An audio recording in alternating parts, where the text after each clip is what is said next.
right, so I'm going to ask you to graph this trinomial in standard form. And we're using negative b over 2a to do so. So it becomes negative 2 over 2 times 1. And that is a negative 1. So the x-coordinate of my vertex is negative 1. We plug that negative 1 in for x. And we solve. Negative 1 squared is 1, minus 2, minus 3, and that's a negative 4. So when I go to graph it, negative 1, negative 4, right here, I'm going to go to my y-intercept.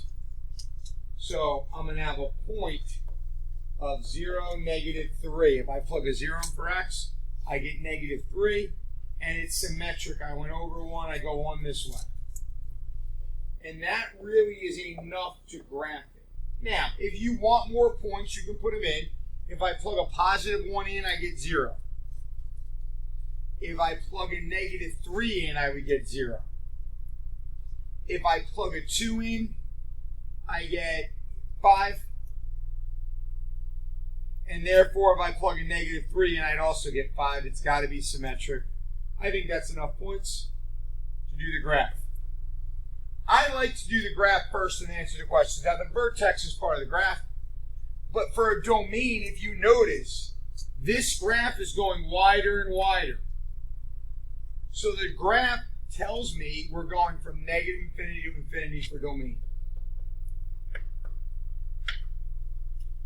My range represents y. I'm starting at negative 4 and the graph actually hits negative 4. So I bracket it and the graph is going up to infinity. So there's your range. Your line of symmetry is x equals whatever the x coordinate of your vertex is. Okay, so for this one, whatever makes the absolute value equal 0 represents our right or left. So in this case, it's left 2. The number and the sign out here represents up and down, so it's down 5.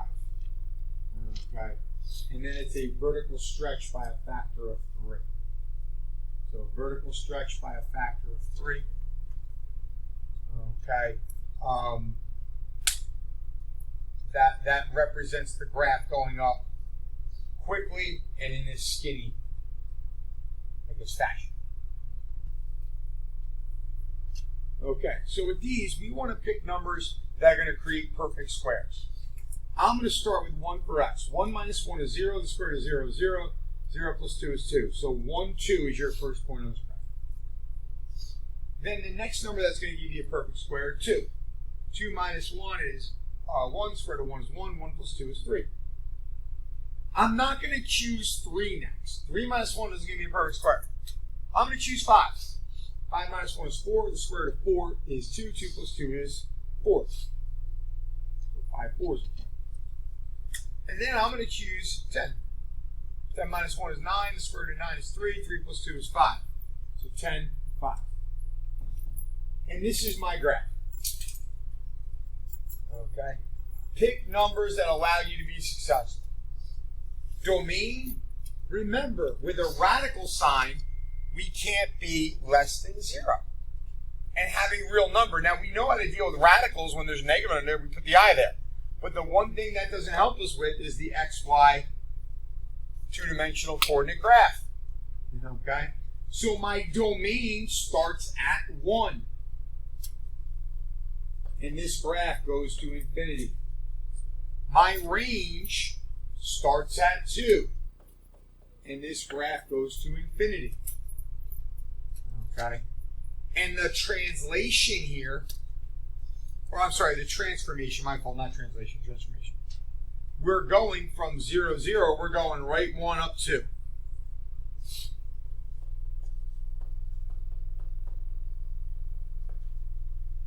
And that is your answer. We're going to add 4 to both sides. Obviously, to solve for a variable in a radical, we've got to get the radical alone.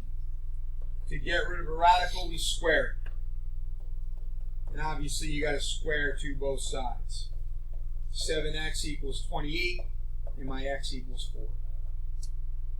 and you plugged it back in. This is an easy check. 7 times 4 is 28, plus 8 is 36.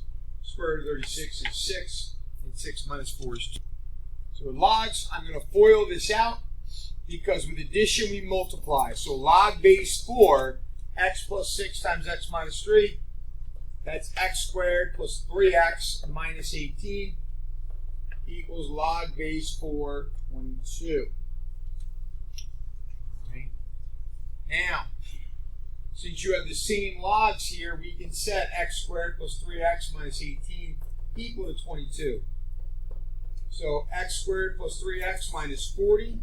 Whenever we have an x and an x squared, we got to get it equal to 0, and we're going to factor. X plus 8, x minus 5. So my two answers are negative 8 and 5. The issue is if you put a negative 8 in here, you'd have a negative with your log. That's no good. So I cross out the negative 8, and 5 is my only answer.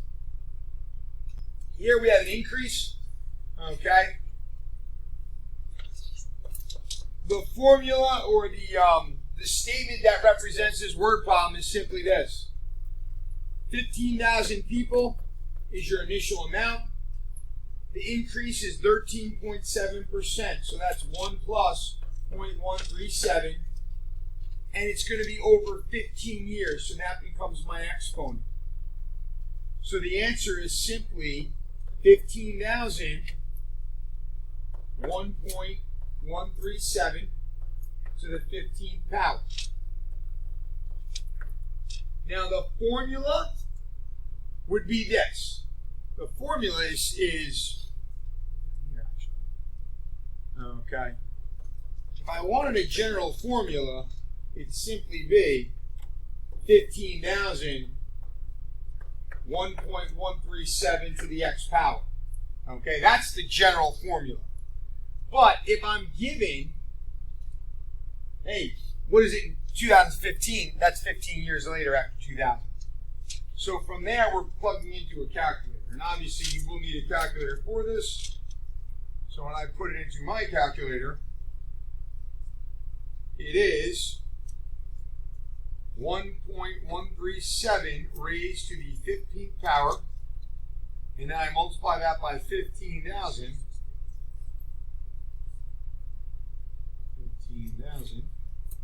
We get 102,919. Let's round to the nearest person, so 919 becomes 920, and this would be the answer. This is simply what we've been doing of late. X minus 7, x plus 3. X minus 7, x plus 6. X plus 6, x plus 4. X minus 3, x plus 3. We can cancel vertically. We can cancel diagonally, and I'm left with x plus 4 over x minus 3. I will not ask you to do the what can equal 0. You don't have to worry about that. Yes. I want the problem copied over exactly as is without any factoring first. We just flip the second fraction. X plus 5, x plus 9.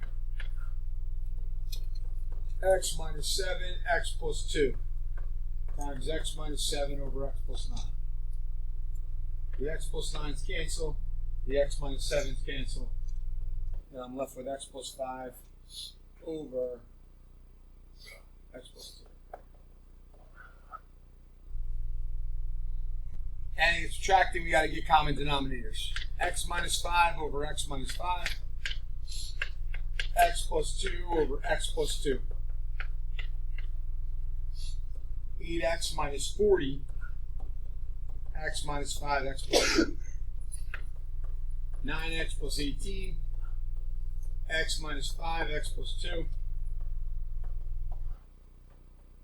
x minus 5x plus 2 is my denominator.